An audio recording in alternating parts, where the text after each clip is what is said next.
რუსეთი ვეღარ შეძლებს ევროპაში გაზის მომწოდებლად დაბრუნებას. ევროპამ რუსული გაზის სრულფასოვანი შემცვლელი აფრიკაში მოულოდნელ ადგილას იპოვა. სამი აფრიკული ქვეყანა, ალჟირი, ნიგერი და ნიგერია, დაიწყეს მასშტაბური პროექტის ტრანსსაჰარული გაზსადენის მშენებლობა, რომელიც ევროპას წელიწადში 30 მილიარდ კუბურ მეტრამდე ბუნებრივ გაზს მიაწვდის.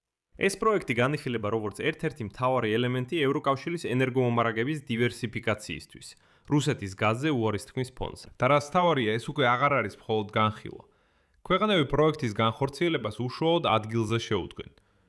ეს ნიშნავს, რომ გლობალურად ევროპა ნამდვილად არ განიხილავს რუსეთის გაზზე დაბრუნების ვარიანტს, თუნდაც უკრაინაში ომის დასრულების შემდეგ. და ამ გამოშვებაში ჩვენ თქვენთან ერთად განვიხილავთ არა მხოლოდ იმას, რომ ახალი გაზსადენი შენდება, ჩვენ განვიხილავთ თუ როგორ ჩაგრავდა რუსეთი 10 წლეულების განმავლობაში თავად აფრიკას, რათა აფრიკიდან ღმერთმა არქნას გაზი ევროპაში არ წასულიყო. და ქმნიდა ყველა პირობებს იმისთვის, რომ ევროპასაც აფრიკისკენ არ გაეხედა როგორც გაზის მიწოდების ვარიანტად იქიდან. და უბრალოდ ერთ პატარა სპოილერს გავაკეთებ. აი ეს გაზსადენი, რომლის აშენებაც ახლა რეალურად დაიწყეს, ჯერ კიდევ 1970-იან წლებში იყო დაგეგმილი. მაგრამ რუსეთი მთელი ამ დროის განმავლობაში ახერხებდა იქიდან ევროპაში გაზის მიწოდების დაბლოკვას. მე მქვია ალექსეი პეჩი, მოდით ერთად განვიხილოთ ეს თემა. მაგრამ სანამ დავიწყებთ, გთხოვთ გამოიწერეთ ეს არხი, დაალაიკეთ, დაწერეთ ნებისმიერი კომენტარი და გამოიწერეთ ჩემი Telegram არხი Pechi News. ბული მასზე მოცემულია ამ ვიდეოს აღწერაში.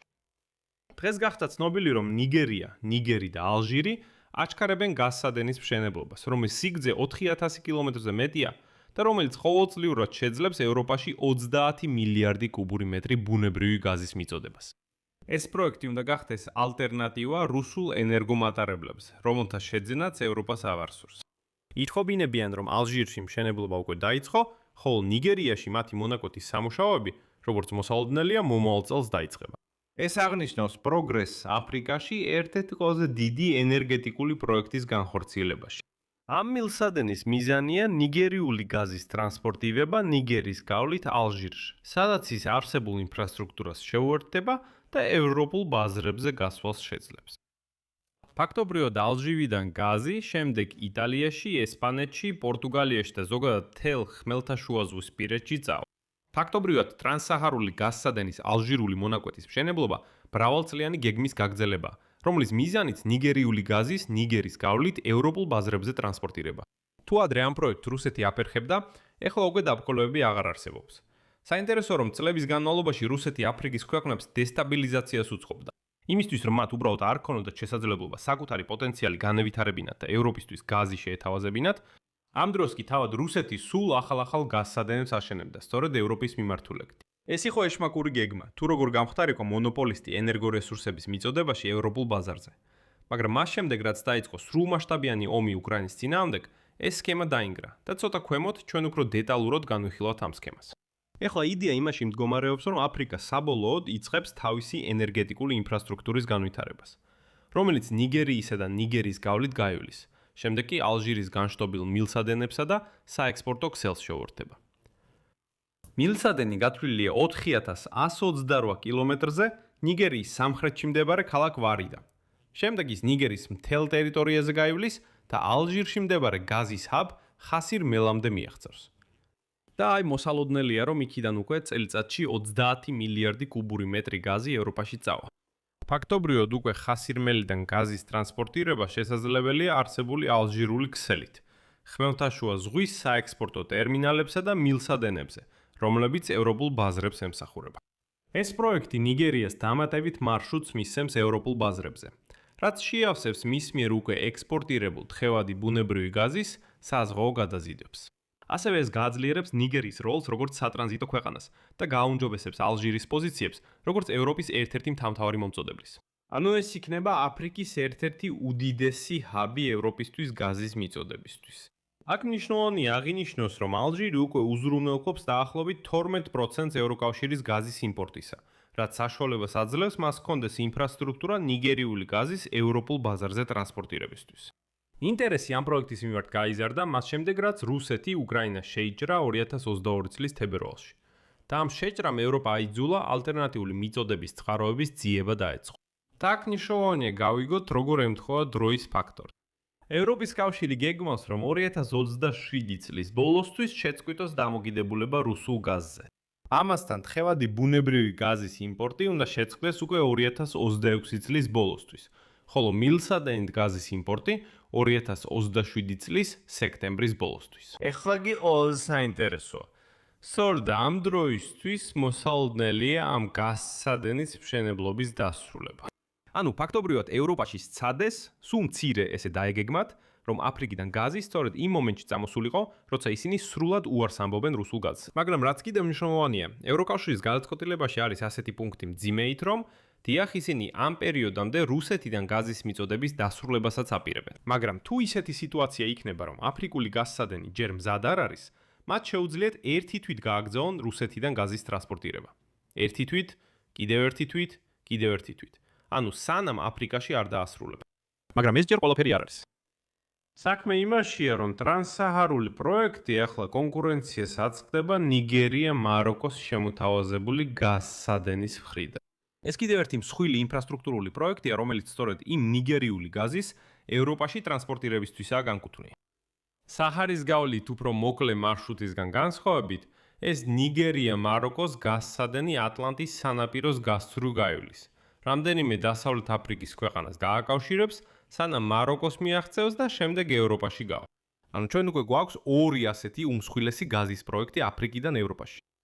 ეხლა კი ყველაზე მთავარი.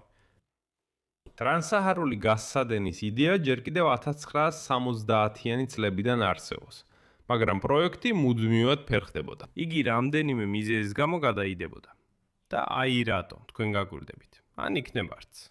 პირველი მიზეზი იაფი რუსული გაზია. წლების განმავლობაში ევროპა, განსაკუთრებით გერმანია, ექრნობოდა გრძელვადიან კონტრაქტებს რუსეთის ფედერაციასთან.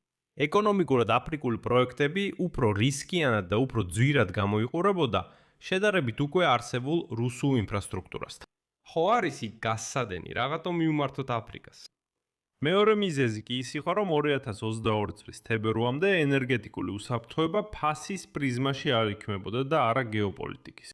რუსეთი კი საშუალებას აძლევდა ფულის დაზოგვას, ფასდაკლებას აძლევდა, მონოპოლიაზე მიაჩვია და ასე შემდეგ. ევროპას არ ჰქონდა სტიმული მილიარდობით დოლარი ჩაედო რთულ საჰარის გაზის ინფრასტრუქტურაში. და ყველაზე მთავარი ნიგერიასა და ჩრდილოეთ ნიგერიაში მუდმივი არასტაბილურობა ამ პროექტს კერძო ინვესტორებისთვის ზედმეტად რისკიანს ხდიდა. ანუ იქ სულ რაღაც ომები, არეულობები და ასე შემდეგ იყო. და კერძო ინვესტორები ფიქრობდნენ, ბლინ, ალბათ არ ღირს მილიარდების ჩადება, გაზსადენის აშენება, იმიტომ რომ იქ სულ ომია. ეხლა გაიხსენეთ, ვინ წლების განმავლობაში კვებოდა დესტაბილიზაციას ნიგერიასა და ჩრდილოეთ ნიგერიაში. სწორია, მოსკოვი. რუსეთი დიდი ხნის განმავლობაში იყენებდა რბილი და მკაცრი შეკავების სტრატეგიას კონკურენტების მიმართ. რუსეთის ფედერაციის სამხედრო გავლენის გაძლიერებამ საჰელის ზონაში, ხოლო საჰელის ზონა მოიცავს მალს, ბურკინა-ფასოს და ნიგერს, შექმნა არასტაბილურობის ზონები. და აი, როდესაც ნიგერში ხდება გადატრიალებები, ხელისუფლებაში მუდმივად მოდიან სამხედრო რეჟიმები, სამხედრო ხუნტები, რომლებიც რატომღაც მოსკოვზე არიან ორიენტირებული, დასავლელი ინვესტორები ტოვებენ ქვეყანას, ხოლო ენერგეტიკული პროექტები იქ მუდმივად იყინება. ამას გარდა რამდენჯერმე სცადეს ამის გაკეთება. უფრო მეტიც, რუსეთი აქტიურად სთავაზობდა აფრიკულ ქვეყნებს ალტერნატიულ თანამშრომლობის პროექტებს გაზპრომის, როსატომის, როსნეფტის და სხვა მსგავსი კომპანიების მეშვეობით. ჰპირდებოდა ტექნოლოგიებს იმ შემთხვევაში, თუ ისინი უარს იტყოდნენ ინტეგრაციაზე ევროპულ ქსელებთან. მიზანი იყო არ დაეშვათ ალტერნატიული მომწოდებლის გამოჩენა ევროპულ ბაზარზე. და ყველაზე სამწუხარო ის არის, რომ წლების განმავლობაში რუსეთს ეს გამოსდიოდა. მაგრამ ამ სტრატეგიის ყველაზე ცინიკური ნაწილი რუსების მხრიდან სწორედ აქ იმალება. რუსეთი წლების განმავლობაში ავრცელებდა საინფორმაციო ნარატივებს ევროპის ნეოკოლონიალიზმზე, რაც ადგილობრივ ელიტებს განაწყობდა ევროკავშირთან გრძელვადიანი ენერგეტიკული შეთანხმებების წინააღმდეგ. მაგრამ ყველამ კარგად ახსოვს აფრიკელების ეს მიტინგები ფრანგული ნეოკოლონიალიზმის წინააღმდეგ. გახსოვთ ეს მიტინგები და პროტესტები, რომ ფრანგებს ვაძევებთ, რუსები შემოვიდნენ ჩვენთან, რუსებთან ვიმუშავებთ. აი სწორედ ამისთვის კეთდებოდა ეს ყველაფერი. ამიტომ ტრანსსაჰარული გაზსადენის განხორციელება არის ნიშანი იმისა, რომ ევროპამ საბოლოოდ სიტყვიდან საქმეზე გადაინაცვლა ენერგეტიკული დამოუკიდებლობის საკითხში. ალჟირში მონაკვეთის მშენებლობის დაწყება და ნიგერის გეგმები მომავალ წელს აჩვენებს, რომ ენერგეტიკული შანტაჟის შიში უფრო ძლიერი აღმოჩნდა, ვიდრე ინვესტიციური რისკების შიში აფრიკაში. ევროპისთვის ეს არის შანსი საბოლოოდ გათავისუფლდეს რუსეთისგან, ხოლო აფრიკისთვის ეს არის შანსი გახდეს საკვანძო ინვესტორი, სოფლიო ენერგეტიკულ ბაზარზე მოთამაშედ.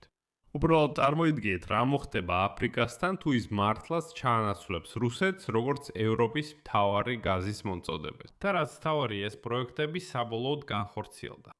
აქ წერტილს დავსვამ. თქვენი აზრი და დასკვნები დაწერეთ კომენტარებში ამ გამოშვების ქვეშ.